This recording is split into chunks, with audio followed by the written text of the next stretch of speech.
Yeah, I seem to never get tired of hydrogenated water. This is actually Gunga water, and also, reconstruct water, or you can say constructed water.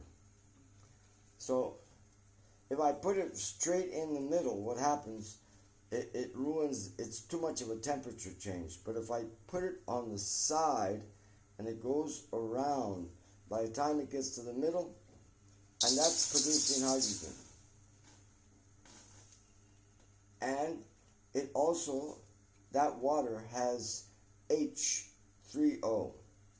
That water has H3O. I can't prove it, but I know that Dr. Satya has made a study on it in a journal, and he has a journal about it. So that is H3O there. And what I'll do, because water has a cascading, cascading means whatever water comes into it, it gives the same power to it.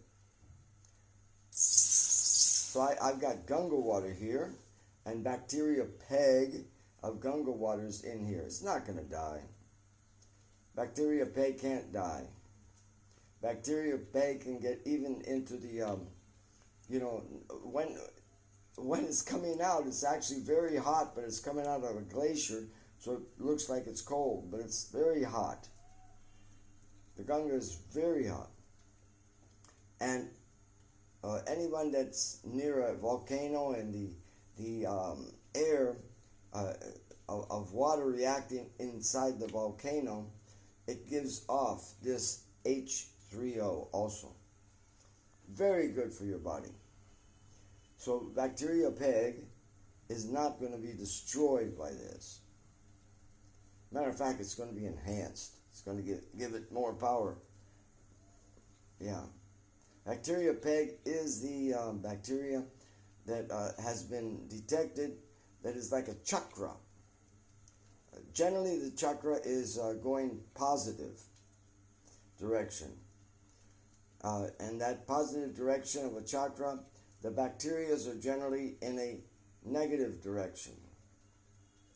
And so it easily attracts them and eats them up.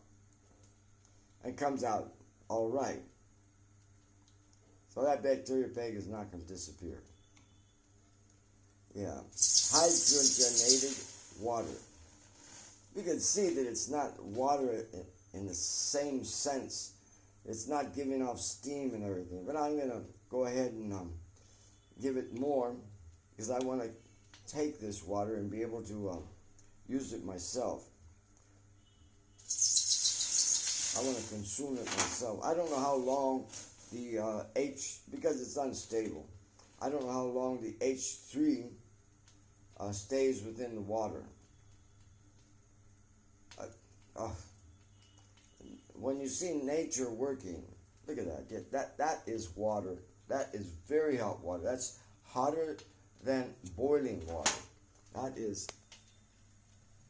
a very high flame. That's a brass pot, because I don't want to take the charge out of it. Yeah, it's hard to get into the importance of a charge, but the charge is very important.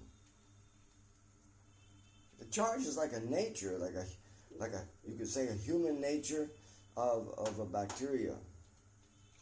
It's like just a symptom that you would see. We call it a charge, but it's actually a nature of something. And that's a lot. To be able to accumulate that much, I'm very happy. Yeah. Then I just throw water in it. And then even to give it a little bit of another boost, you overboil it. Yeah, you let it boil for a good amount.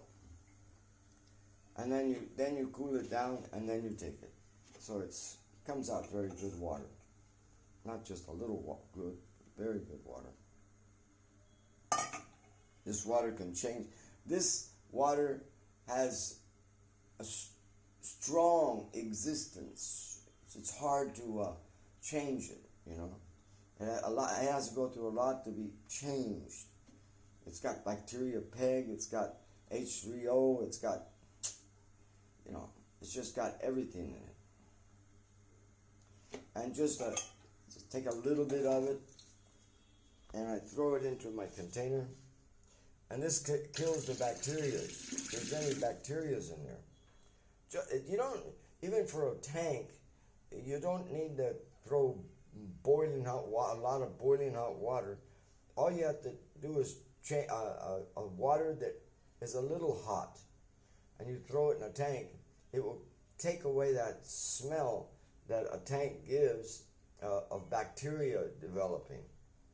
When water's stagnant, it doesn't want to be stagnant. When it is stagnant, what happens? It develops these bacterias in it. It doesn't want to be stagnant. It wants to be moving. So this water, just as it is quite hot. Quite hot. That's it. Yeah. And then, of course, it does the cascade. I think it was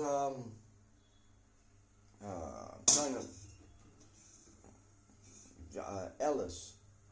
I can't remember who, but he said that John Ellis.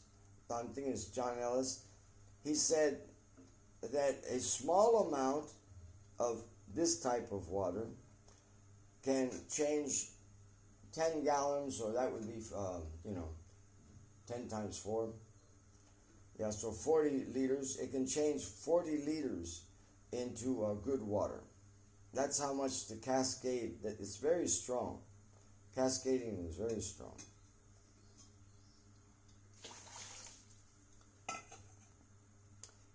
Okay, yeah, today is 19th.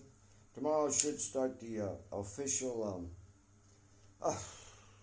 monsoon, and this is going to be a little rough because everybody around here is talking that on the 23rd the Rath Yatra is going to take place, and that means right after the beginning of the monsoon. I'm just going to have to stand and see what's going to go on. I can't risk health, Lord Jagannath.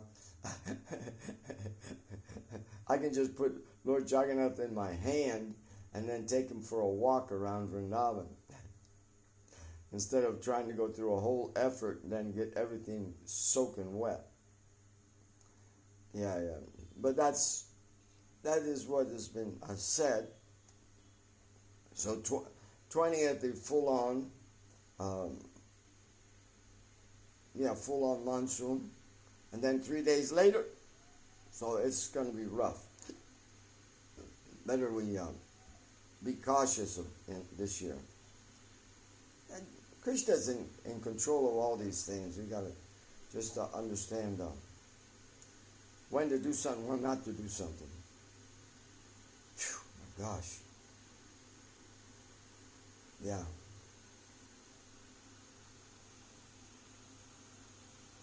I'm going to stop and then get another subject matter really quick.